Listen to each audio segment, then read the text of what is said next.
चलिए हम इस टॉपिक में क्या क्या सीखेंगे उसके बारे में एक बार चर्चा करें। हम सीखेंगे प्रतिरूप का परिचय, प्रतिरूप, समांतर श्रेणी का परिचय जिसे हम एपी भी कहेंगे इस अध्याय में, समांतर श्रेणी का सार्वंतर, समांतर श्रेणी का व्यापक रूप, परिमित और अपरिमित एपी, सार्वंतर का व्यापक रूप।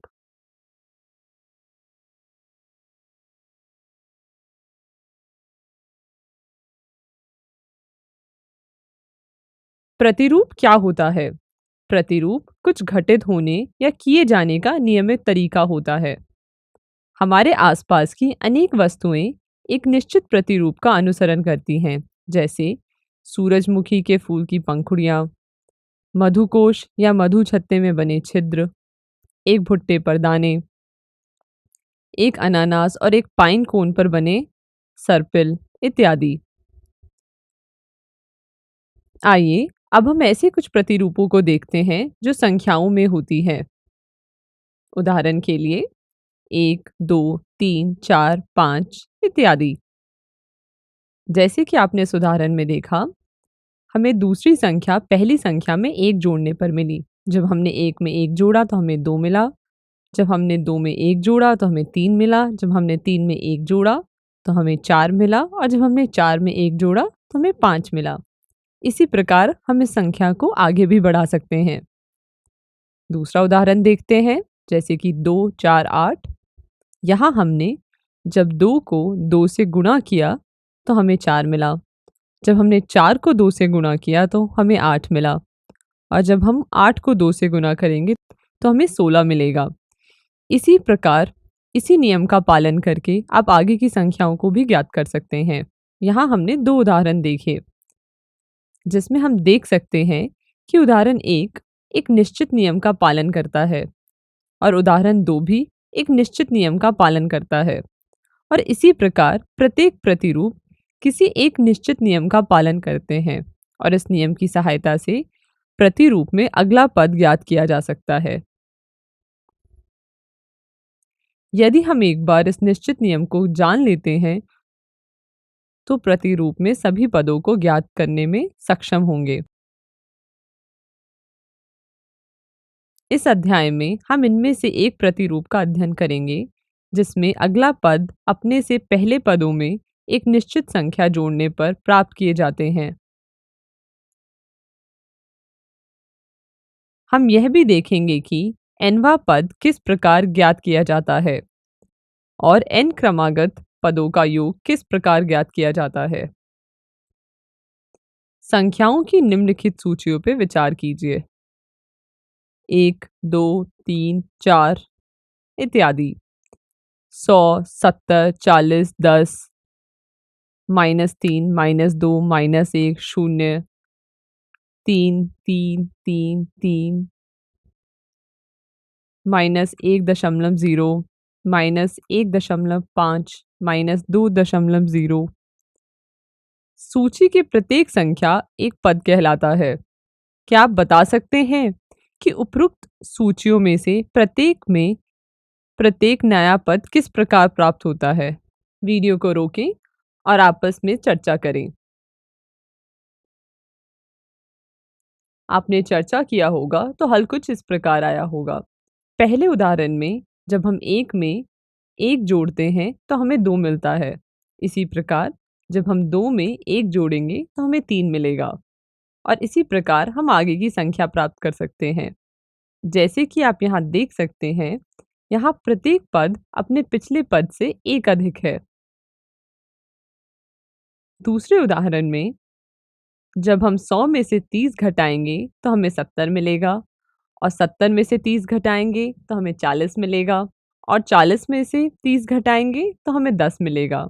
जैसे कि आप देख सकते हैं, यहाँ प्रत्येक पद अपने पिछले पद से 30 कम है।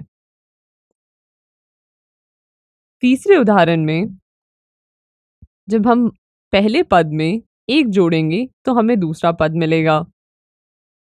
इसी प्रकार जब हम दूसरे पद में 1 जोड़ेंगे तो हमें तीसरा पद मिलेगा और इसी प्रकार हम आगे की संख्या निकाल सकते हैं। यहाँ प्रत्येक पद अपने पिछले पद में 1 जोड़ने से प्राप्त होता है। चौथे उदाहरण में हम पहले पद में शून्य जोड़ेंगे तो हमें दूसरा पद मिलेगा और इसी प्रकार हम आगे की संख्याएं निकाल सकते हैं।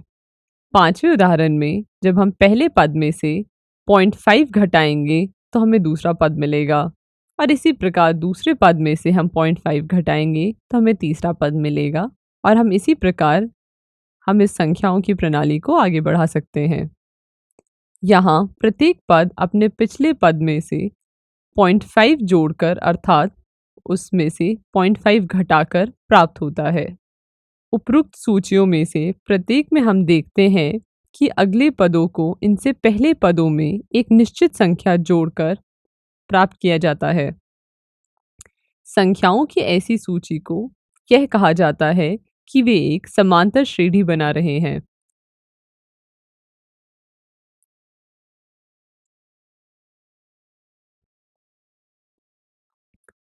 एक समांतर श्रेणी संख्याओं की एक ऐसी सूची है जिसमें प्रत्येक पद पहले पद के अतिरिक्त को अपने पद में एक निश्चित संख्या जोड़ने पर प्राप्त होता है। उदाहरण के तौर पर 2, 4, 6, 8 इत्यादि। कृपया इसे अपनी कॉपी में नोट कर लें।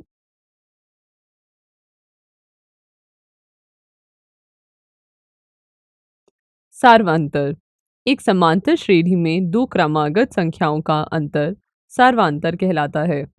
आइए इसे एक उदाहरण के साथ समझते हैं।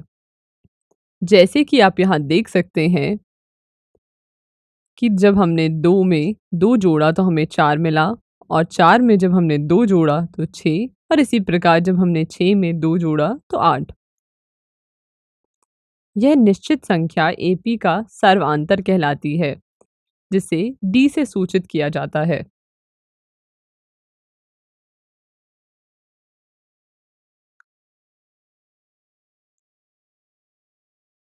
कृपया इसे अपनी कॉपी में नोट कर लें।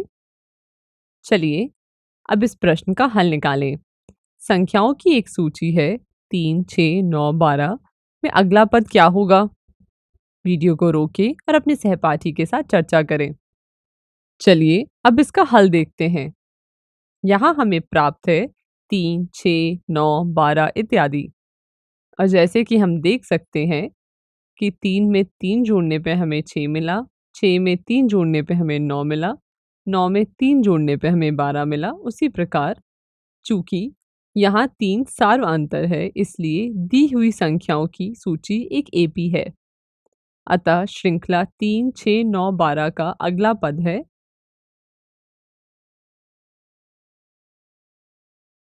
12 जमा 3 जो कि 15। याद रखिए सर्वांतर धनात्मक, ऋणात्मक या शून्य भी हो सकता है।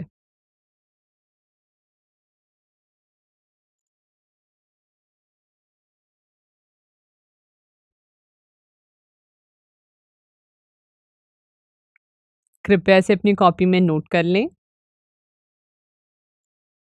चलिए अब सर्वांतर के कुछ उदाहरण देखें। जैसे कि हमने पढ़ा कि समांतर श्रेणी संख्याओं की एक श्रृंखला होती है।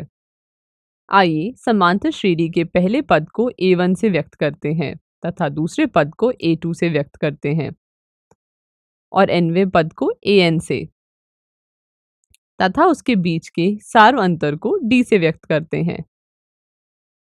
तो हमें एक समांतर श्रेणी इस प्रकार प्राप्त होती है, अर्थात A2 बराबर है A1 प्लस डी के, A3 बराबर है A2 प्लस डी के, जिससे हम कह सकते हैं कि AN बराबर होगा AN माइनस 1 प्लस डी के। अगर इसी प्रकार हम इस श्रृंखला को आगे बढ़ाएं तो हम कह सकते हैं तो AN बराबर है AN माइनस 1 प्लस डी के, जिसे हम कुछ इस प्रकार भी लिख सकते हैं या हम कह सकते हैं A2 माइनस A1 बराबर है डी के, A3 माइनस A2 बराबर है डी के, AN माइनस AN माइनस 1 बराबर है डी के। चूँकि A2 माइनस A1 डी के बराबर है, A3 माइनस A2 डी के बराबर है, तो हम इसे कुछ इस प्रकार भी लिख सकते हैं A2 माइनस A1 बराबर है A3 माइनस A2 बराबर है इसी प्रकार AN माइनस AN माइनस 1 बराबर D। कृपया से अपनी कॉपी में नोट कर लें। चलिए अब एक उदाहरण देखें। इस उदाहरण में किसी स्कूल की प्रातःकालीन सभा में एक पंक्ति में खड़े हुए कुछ विद्यार्थियों की ऊंचाइयां दी गई हैं। क्या आपको दिए हुए आंकड़ों में कोई प्रतिरूप दिखाई देता है? क्या आप इस दिए हुए आंकड़ों में कोई प्रतिरूप देखते हैं? इसका हल कुछ इस प्रकार होगा। आप ऊपर दी गई हुई संख्या को कुछ ऐसे भी लिख सकते हैं। 147, 147 प्लस 1, 148 प्लस 1। यहाँ प्रत्येक पद अपने पिछले पद में एक जोड़ने से प्राप्त होता है। अतः दी गई संख्याएं एक समांतर श्रेणी बनाती है, जहाँ प्रथम पद a1 बराबर है 147 के तथा सार्वांतर a2 माइनस a1 बराबर a3 माइनस a, जैसे कि हमने पढ़ा सर्वांतर a2 माइनस a1 बराबर है a3 माइनस a2 बराबर है d के, जिससे हमें प्राप्त होता है 1। कृपया इसे अपनी कॉपी में नोट कर लें। चलिए अब समांतर श्रेणी के एक उदाहरण को देखें। निम्नलिखित में से कौन एपी में है और क्यों? वीडियो को रोकें और इस प्रश्न का हल खुद से निकालने का प्रयास करें। चलिए अब इसका हल देखते हैं। सबसे पहले हम दो क्रमागत संख्याओं के बीच का अंतर ज्ञात करेंगे। a2 माइनस a1 बराबर -4 माइनस 1, जिसे हल करने पे हमें मिलेगा -5। और इसी प्रकार हम आगे की संख्याएं भी निकाल सकते हैं। अब जांच कीजिए कि सभी अंतर समान है या नहीं।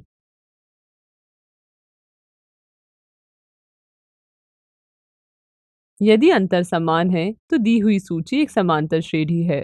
अतः यहाँ दी गई संख्याओं की सूची समांतर श्रेणी है, जिसका पहला पद 1 और सार्वांतर -5 है। कृपया इस हल को अपनी कॉपी में नोट कर लें। चलिए अब दूसरे भाग का हल देखें।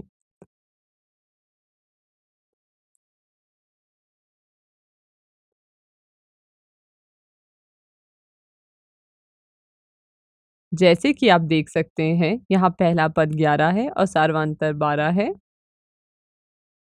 इसका हल कुछ इस प्रकार होगा।